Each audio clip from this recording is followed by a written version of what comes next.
We have made that extremely clear to him. Those views were entirely his own and do not reflect our company's point of view in any way. The NFL, which removed the video from its website Sunday, said in a statement the comment was not representative of the message of the symposium or any other league program. The league's player engagement staff immediately expressed concern about the comments to Cris. The comment was not repeated in the 2014 AFC session or this year's symposium.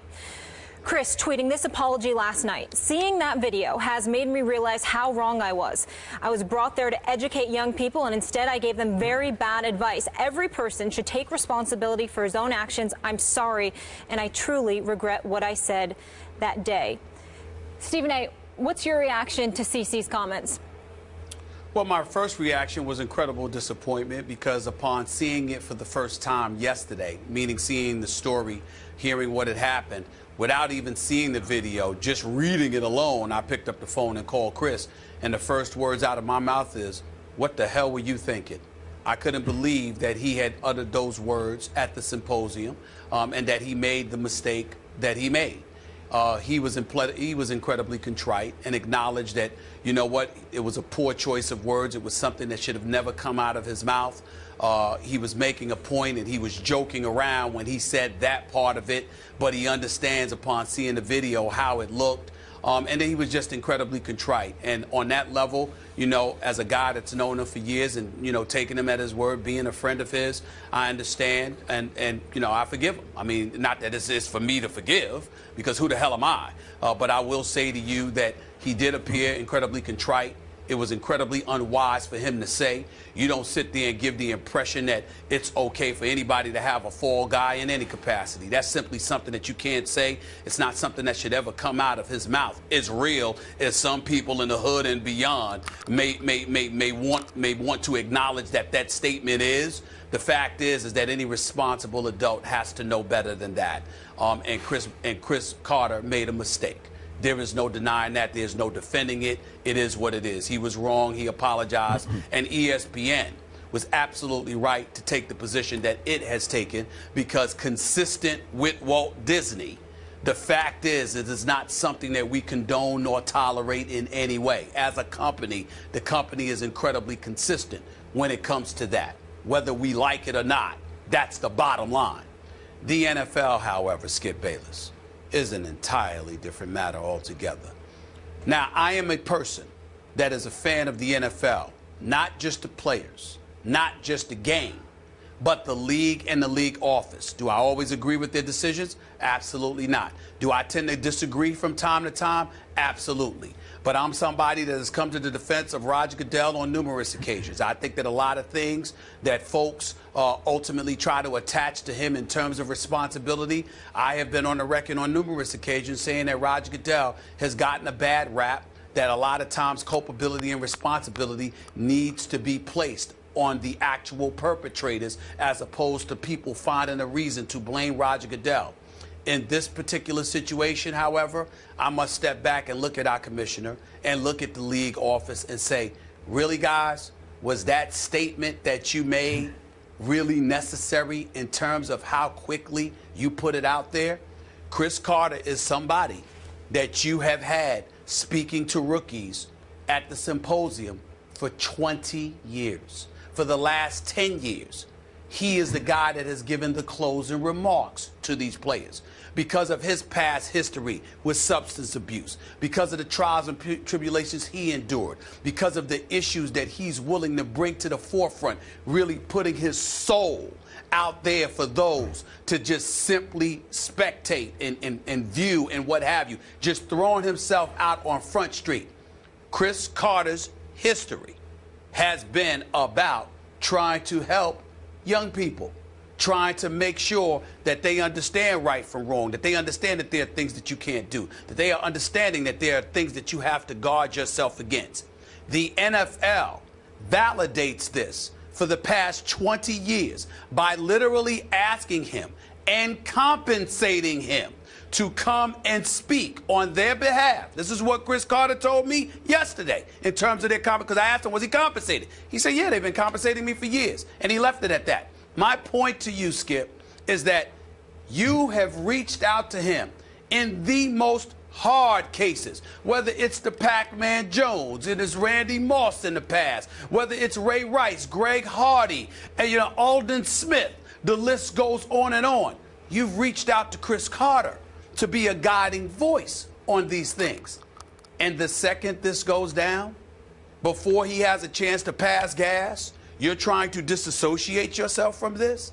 After it's been up on your website for Lord knows how long, you removed it yesterday, so what? That was yesterday. But it was up on your website long before that, okay? When you knew what he had said, when you knew, because you were there and you filmed it and it was your event. That's the kind of stuff that rubs me the wrong way. I totally understand that he was wrong. I totally understand that it was a mistake that he made. There is no question about it. Now, some people say it's not a mistake. It's something more than that. All right, fine. But at the end of the day, when you consider this man's work in the community and how he has reached out to help young people, troubled young people, time and time and time again, spanning 2 decades, to the point where the NFL has reached out to him in that span and compensated him in some way, shape, form, or fashion to do just that, to so quickly just disassociate themselves from him, is incredibly unfortunate. All I'm saying is you can say the man is wrong. You can say that we don't condone that. You can do that, especially if you're ESPN, because it is consistent with who Walt Disney is and what they stand for and what they've represented. One would argue you can't say that about the National Football League. One would argue that Cris Carter has been damn near a paragon of virtue for the National Football League. Something that they have validated by reaching to him for assistance. And the second he slips, you wash your hands. Yep. I find that to be incredibly unfortunate. I really do. The problem with everything you're saying is it wasn't the second he slipped that the NFL did this to him. Oh, yeah. They posted this video more than a year ago, and it rode on their website for more than a year. And I want to say, I don't know Cris the way you know Cris, but I know Cris. And I like the heck out of Cris. And that's why this is hard for both of us here. Obviously, he stepped completely over the line after he started out with incredibly powerfully positive remarks, if you watch the video. Then we know Cris, I guess he tried, I'm guessing here, tried to get a little too real, and he completely undercut the right side of his message with the wrong side of the message. But here's my issue. How in the name of Roger Goodell did the NFL post the video immediately after that symposium? To your point, you don't think an NFL rep was there? I'm sure several reps heard his speech to the rookies, right? Yes, they did. Okay. Yes, they did. And somebody had to sign off on posting this on the NFL's website. In no way am I trying to deflect blame off Cris Carter here. We both, absolutely. We're together on that. Wrong, yes, wrong, wrong. But also wrong was the National Football League showing once again astonishing insensitivity. This league, once again, on this issue, is so completely out of touch that they posted this video and said, here, really? You did? So now, I was supposed to believe all through the Ray Rice ordeal that the National Football League was not able to acquire the elevator video shot at the hotel of Ray Rice, and we all know what happened. And the NFL claims it saw the video when we all saw the video, when it was released publicly. What? I'm not buying it. I'm still not buying it. But you couldn't acquire that video, but you could post this one on your website, not just on YouTube, on your website, and let it ride for more than a year until yesterday, when thanks to a Chris Borland interview in which he mentioned something about, in the context of he did not like that remark from Cris Carter, that kind of advice, and he's obviously retiring from football after a year, then somebody had the foresight to say, gee, maybe we should go back and check. Oh, he said that? And it's brought to the NFL's attention, we're out. Oh, we distance ourselves from those remarks. Well, you didn't distance yourself from those remarks a year and something ago because they were in June of 2014.